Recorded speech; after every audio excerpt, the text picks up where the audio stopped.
সকলে আমাকে জিজ্ঞেস করেন যে কৃষ্ণ, তুমি সবসময় হাসি মুখে কি করে থাকো, এত প্রসন্ন কি করে থাকো তুমি? এই সমগ্র সংসারে চতুর্দিকে সমস্যা রয়েছে, দুঃখ রয়েছে, তাও হাসি মুখে কি করে থাকো? সত্যি কথাই বটে, এই সংসারে চারিদিকেই দুঃখ রয়েছে, প্রত্যেকের জীবনে সমস্যা রয়েছে। কৃষ্ণের জীবনে একটু বেশি সমস্যা রয়েছে, তাও আমি হাসতে থাকি। কেন?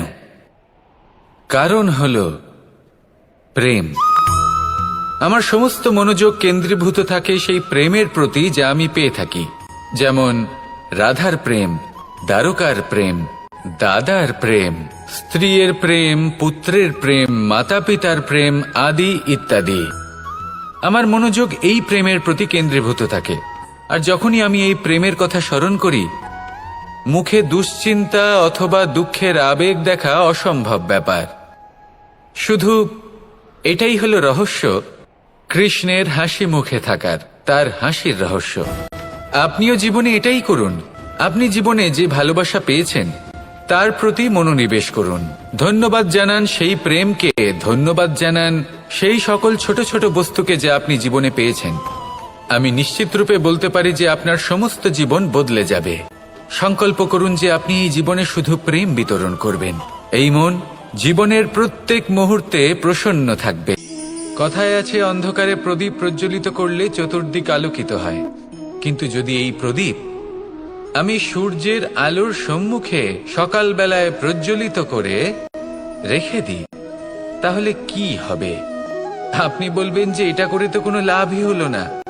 সূর্যের প্রকাশের সামনে এই প্রদীপ আসলে কিছুই নয়।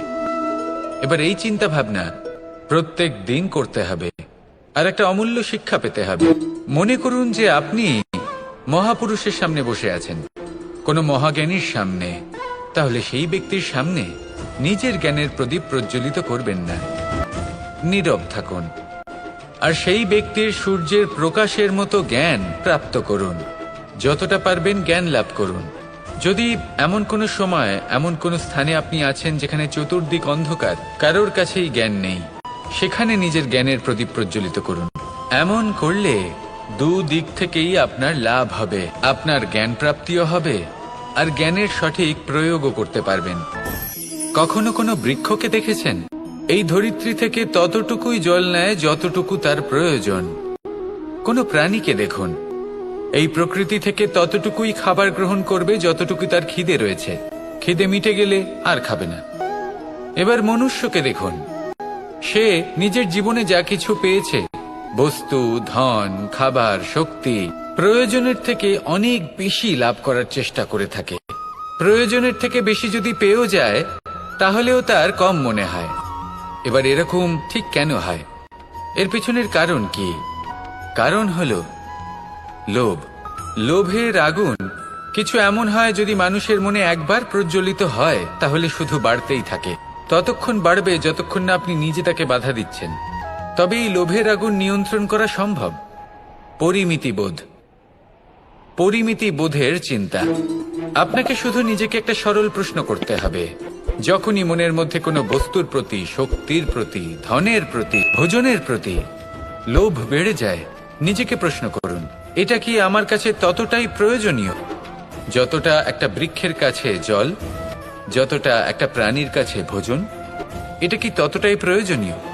যদি উত্তর না হয়, তাহলে নিজেকে সেখানেই বাধা দিন। সেই ভাবনা সেখানেই ত্যাগ করুন, কারণ সেটাই হলো লোভ। ঠিক এইভাবেই প্রয়োজনীয়তার চিন্তা করে আস্তে আস্তে এই মন নির্লোভ হয়ে উঠবে। এই সংসারে আমি একজন কুশল সারথি হিসেবে প্রসিদ্ধ। কিন্তু এমনটা ঠিক কেন? কারণ আমি প্রত্যেকটা মুহূর্তে রথের নিয়ন্ত্রণ নিজের হাতে পূর্ণরূপে রাখি। যেই না রথ পথভ্রষ্ট হয়ে পড়ে, সেই মুহূর্তে তাকে সঠিক পথে নিয়ে আসি।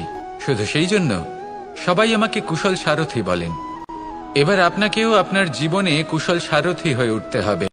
অর্থাৎ আপনাকে রথ চালাতে হবে না, শুধু আবেগের উপর নিয়ন্ত্রণ রাখতে হবে। কখনো কখনো জীবনে এমন কাজ আসে যেখানে মন রসবোধ খুঁজে পায় না।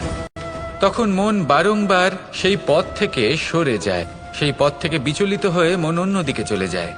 তখন আপনাকে আপনার মনের ওপর পূর্ণ নিয়ন্ত্রণ রাখতে হবে। তার রাশ নিজের হাতে পূর্ণরূপে ধরে রাখতে হবে। যেই না মন পথভ্রষ্ট হবে, তাকে পথে নিয়ে আসতে হবে, আবার পথ হারাবে, আবার পথে নিয়ে আসতে হবে।